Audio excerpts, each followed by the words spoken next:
Why do some causes break through the noise while equally important ones don't seem to get any attention at all? I believe it comes down to the leader's ability to tell a great story. I've studied some of the very best at this, people like Scott Harrison from Charity Water, Brian Stevenson from Equal Justice Initiative, and Reshma Saujani from Girls Who Code. I'm going to show you the story patterns these leaders use, walking you through Scott Harrison's approach as the primary example. I'll also give you the 5 steps you can take to build your own compelling story to sell whatever cause or product or idea you're trying to sell. But before we get there, we need to talk about plastic. In the mid-20th century, plastic was promoted as a miracle material that was cheap, versatile, endlessly moldable. It was hailed in advertisements as modern and patriotic, colorful, easy to handle, easy to clean, and it was celebrated as a new way of living, of this throwaway living. But by the 1960s, it became clear that this material wasn't what we first thought. Scientists started observing plastic debris in the ocean. In 1969, plastic was discovered in the stomachs of seabirds. And by 1972, microplastics were discovered in plankton samples on the North Atlantic. We've known about this problem for decades.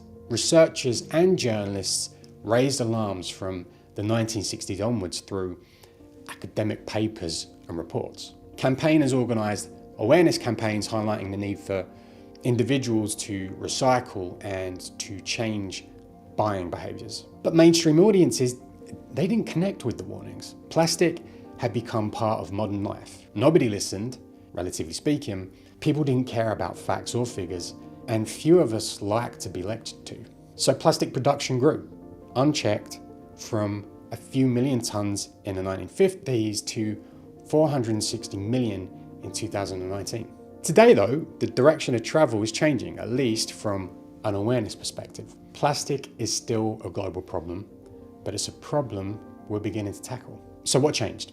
Blue Planet 2 by the BBC was not the first series to document the issue, but it was the first to do so in a way that made millions care.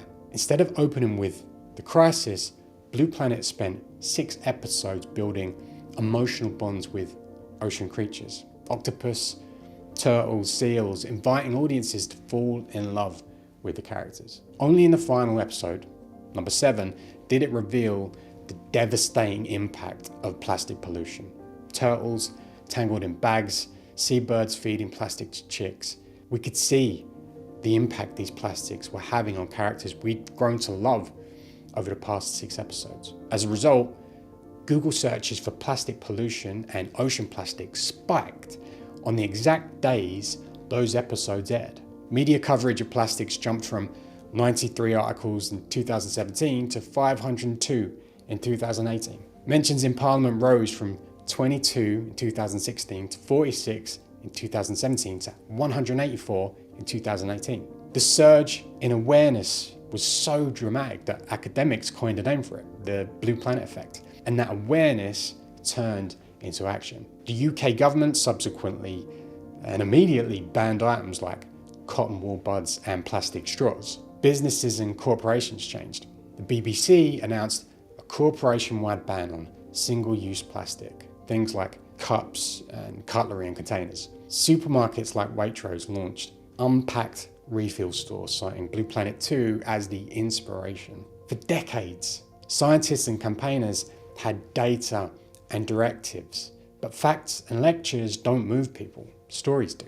Blue Planet worked because it took audiences on an emotional arc. So why do stories work? Narrative transportation, a term coined by researchers Green and Brook, describes the sensation of being swept away into a story world. It's a sense of vivid imagery, emotional immersion, and a loss of awareness and reality. In this state, people are less likely to counter-argue because their critical defenses are lowered. They're also more likely to adopt story-consistent beliefs and attitudes. But that's not all. Neuroscience shows that stories don't just affect how we feel emotionally. The change is physiological. Experiments by Paul Zak found that character-driven emotional narratives trigger oxytocin release. And what is oxytocin? It's what Zach refers to as the bonding hormone. And whenever we raise oxytocin, people willingly open up their wallets and share money with strangers. But why do they do this? What does it feel like when your brain is flooded with oxytocin? To investigate this question, we ran an experiment where we had people watch a video of a father and his 4-year-old son, and the son has terminal brain cancer. After they watched the video, we had them rate their feelings and took blood before and after to measure oxytocin. The change in oxytocin predicted their feelings of empathy. So it's empathy that makes us connect to other people. It's empathy that makes us help other people. It's empathy that makes us moral. Now, this idea is not new. A then unknown philosopher named Adam Smith wrote a book in 1759 called The Theory of Moral Sentiments. In this book, Smith argued that we are moral creatures not because of a top-down reason, but for a bottom-up reason. He said, we're social creatures, so we share the emotions of others. So if I do something that hurts you, I feel that pain, so I tend to avoid that. If I do something that makes you happy, I get to share your joy, so I tend to do those things. Now, this is the same Adam Smith who 17 years later would write a little book called The Wealth of Nations, the founding document of economics. But he was in fact a moral philosopher, and he was right on why we're moral. I just found the molecule behind it. But knowing that molecule is valuable because it tells us how to turn up this behavior and what turns it off. Zach's experiments showed that participants with higher oxytocin levels were more likely to donate money, share resources, or help strangers. And his research shows that the stronger the emotional arc of the story, the higher the oxytocin spike, the more likely people were to act. This is why audiences watching a whale or a turtle feel protective, almost as if they were a loved one. So Blue Planet triggered empathy, turned facts into stories that we could feel, and once we felt, we cared.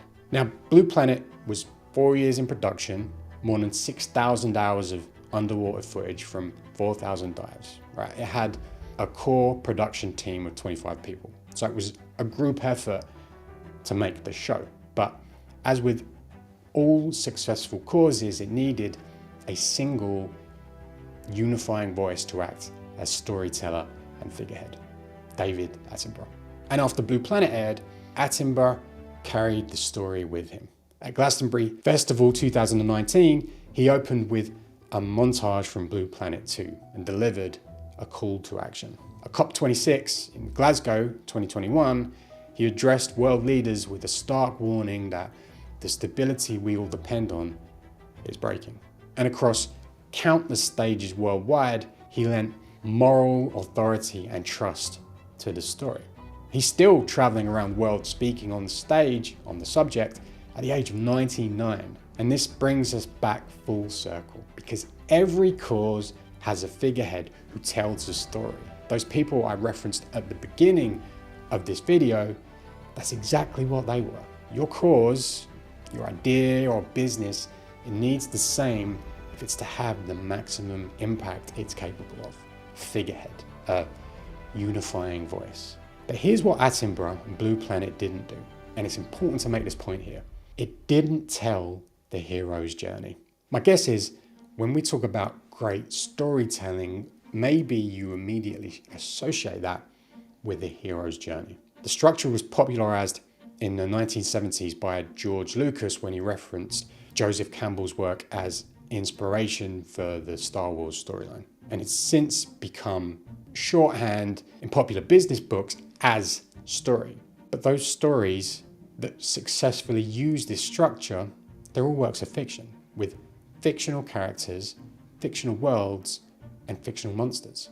And when you want to use a story to sell a cause or an idea, you're not dealing in make-believe, right? You can't invent material to tell a better story. George Lucas can. He can invent characters and scenes and worlds to fit the structure, but you can't.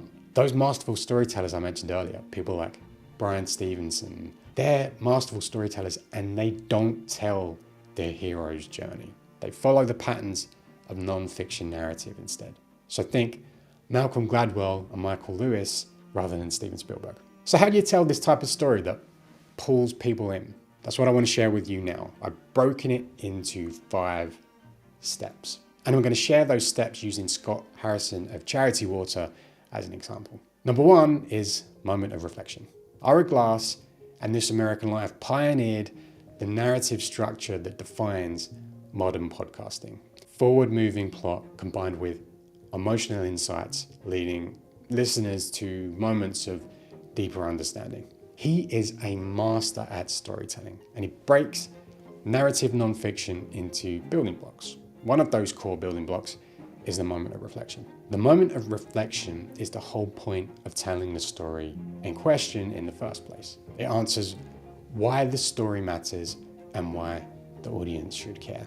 There can be multiple moments of reflection along the story, there often are, but stories that successfully sell a cause will always contain 2 in particular. One is the leader's personal moment of reflection. It's the moment that changed them, right? This helps us understand why they care. Typically, it comes hand in hand with a personal failure, because in order to earn trust, particularly from a place of authority, particularly if you're in a non-profit setting where many fear a lecture coming, it helps to share the why behind the story. And the second moment of reflection is the core message of the story. If we break down Scott Harrison's story of Charity Water, here's what his personal moment of reflection looks like. The next day, the party was still going, but I wanted the music to stop.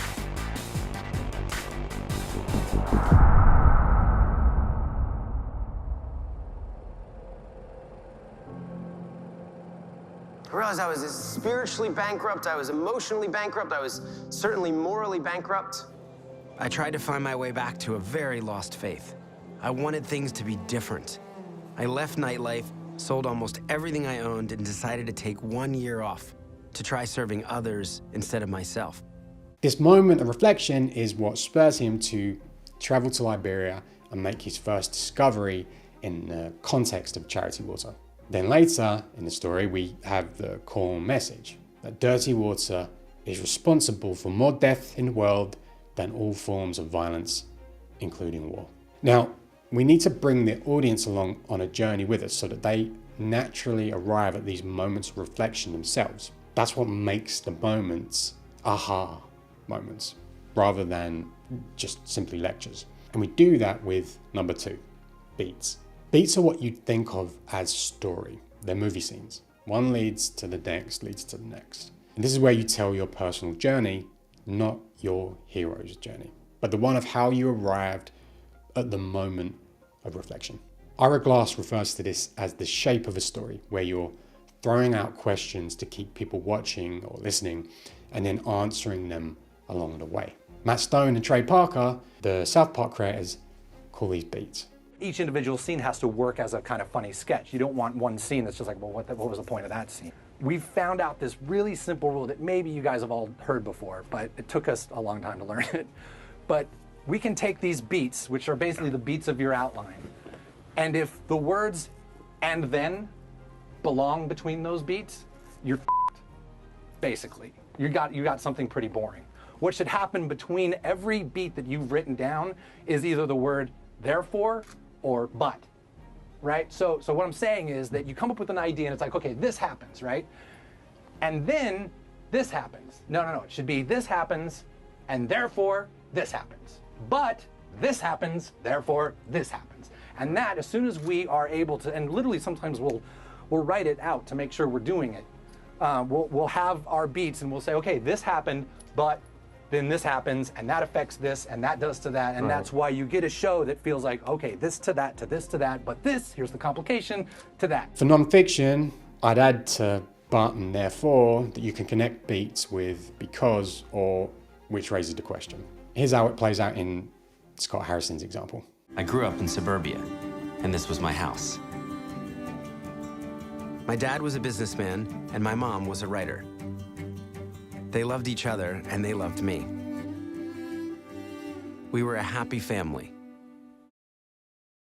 When I was 4 years old, my mom collapsed on the bedroom floor. We'd just moved into a new house, and our house had a carbon monoxide gas leak. But none of us knew it until then. She didn't die that day, but her immune system did.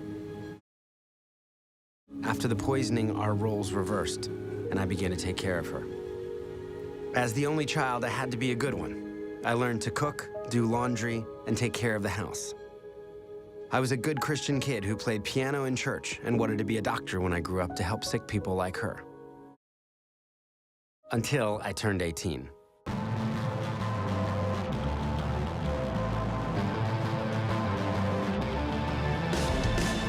Music was my escape, so I joined a band and moved to New York. Right about the time when the band broke up, I got involved in producing these live music shows in the city. I realized that you could actually get paid in New York City to drink alcohol for free. This job was called a nightclub promoter. I moved from club to club to club, filling up the VIP section and flashing my Rolex to the club photographers. For almost 10 years after that, I smoked 2 packs of cigarettes a day and was out drunk almost every night. I was into strip clubs, gambling, and just about every drug except heroin. On New Year's Eve, we all went to Punta del Este. It's a kind of party town in Uruguay. We rented this incredible house with cooks, waiters, and magnums of expensive champagne. Although it looked glamorous on the outside, there was a long decline in happiness. And I remember just feeling so unhealthy about it all. And if you step back, you can see how this story, one beat connects to the next, connects to the moment of reflection, connects to the next, to the next. And that last beat naturally leads to Scott's personal moment of reflection. We shared previously that he was spiritually bankrupt. Then the beats pick up again. I tried to find my way back to a very lost faith. I wanted things to be different. I left nightlife, sold almost everything I owned, and decided to take 1 year off to try serving others instead of myself. I'm filling out these long applications for these very credible humanitarian organizations that have long histories. I put in the applications and then I wait. And I guess I should not have been surprised, but I am denied by all of these organizations. They won't even let me volunteer because of my past. Thankfully, one organization says, if you pay us $500 a month, you can volunteer with us. So I said, here are my credit card details. Where are you guys going? They were an amazing team of doctors and surgeons who traveled the world on a hospital ship. They specialized in removing facial tumors, and they were going to Liberia, one of the poorest countries in the world, and a country I'd never even heard of. I say, I'm gonna sign up and be your volunteer photojournalist. I'd always taken pretty good pictures and photos and loved telling stories. Nothing could have prepared me for what I was about to see. My name is Scott. I think we may be able to help you. I met a man named Harris. He was suffocating to death with a benign tumor. Very happy we can schedule, and you'll spend Christmas here. First good Christmas in 13 years.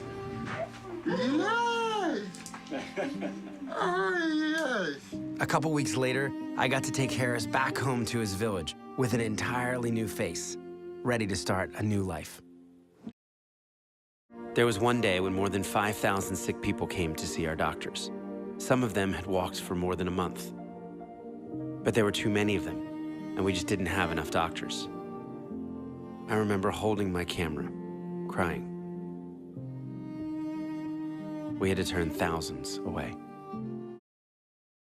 We were changing individual lives every day, but I wanted to do even more. I'm documenting these life-changing surgeries, but I started to spend more and more time out in the rural villages. And as I would travel around these villages, I would see the most shocking things. 475 people living here. And this is what they're drinking. You can see there's bugs crawling around in it. I'm sort of putting this together saying, look, thousands of people are turning up sick, and the most basic need for health isn't even met. It wasn't okay. Kids shouldn't be drinking from scummy swamps or ponds or rivers. Which all leads us to our second moment of reflection and the core message we mentioned earlier. There were so many diseases caused by bad water. Cholera, dysentery, trachoma, bilharzia, things I'd never even heard of. Dirty water is responsible for more death in the world than all forms of violence, including war. Even if it were 1 million people, this would be a crisis. But it's not 1 million. It's 785 million people who live on our planet right now without access to clean water. So now we, the audience, care because we've been pulled into the narrative and our oxytocin levels are through the roof. Here's what happens next in the story. The storyteller needs to share, number 3, the root cause of the problem. The beats continue, but the story subsequently shifts to the root cause of a problem, which is in itself a moment of reflection. It's the diagnosis that explains why this problem hasn't been solved up until now, when it seems like a relatively straightforward and obvious problem to solve. It's where you change the perspective of the audience or simply introduce a new one they hadn't considered. I'd say it's the twist in the story. And for Scott Harrison, it's this: people don't trust charities. Next, we have 4, proof of concept. Now in the story, we need to present our solution to the problem that they've just bought into. We need to provide proof that it works. And often we need to do that with one simple example that's easy to follow. For Scott, it's this. He threw a party in New York, which generated $15,000. He took that $15,000 to a refugee camp in Uganda. He builds 3 wells, fixes 3 more. He sends the photos and GPS and the story back to the 700 who attended the party. Those 700 get excited because they could see that something actually happened with the money that they could connect with. And with that proof, he sets up charity water. And again, if we take a quick step back, you can see how the story beats connect to one another, from moment of reflection, personal earlier, to the core message, which leads into each step of the proof, 1 to 1 to 1 to 1 to 1, which leads to the root cause, which we mentioned earlier, that people don't trust charities. And next, we have number 5, the process. So now we give the audience the process, which gives them a chance to visualize exactly how and why this concept works. And it's always in 3 steps. Number 1, charity water handle money differently. 100% of all donations go directly to clean water. So they open up a bank account, a separate bank account for overhead, and look for business donors to pay for infrastructure. 2, they prove each water project got funded. And 3, for the work to be sustainable, it's led by locals. So the way I might start creating a story like this is I would first get down the 3 principal moments of reflection. So the personal, the core message, and the root cause. You could do it in any order you want, but before we start trying to build a story, what is the core message that we want to tell with this story? What do we need people to believe in order to take the action we want them to take? What is the root cause of the problem? So we need to shift their perspective on this problem, because if they listen to us, watch our story, and come away with no new perspective, they're going to do exactly what they were doing before the interaction. There is a reason why there is an angle, a perspective, a piece of information that they are missing, which is going to help us explain why the problem hasn't been solved, or why they are not solving the problem they want to solve up to now. So we need to figure out what is the twist in our story. Just like with Scott, it was that people don't trust charities, which is why we're not solving this very seemingly simple problem to solve. And then we want the moment of reflection. So what is it? Why do you care about this cause? Something, we have to figure out what happened to make you, or the people behind you, ideally you actually, care. Something a little bit vulnerable. Maybe it was a failure related to the problem, or kind of indirectly related to the problem, because Scott's moment of reflection isn't nothing to do with water.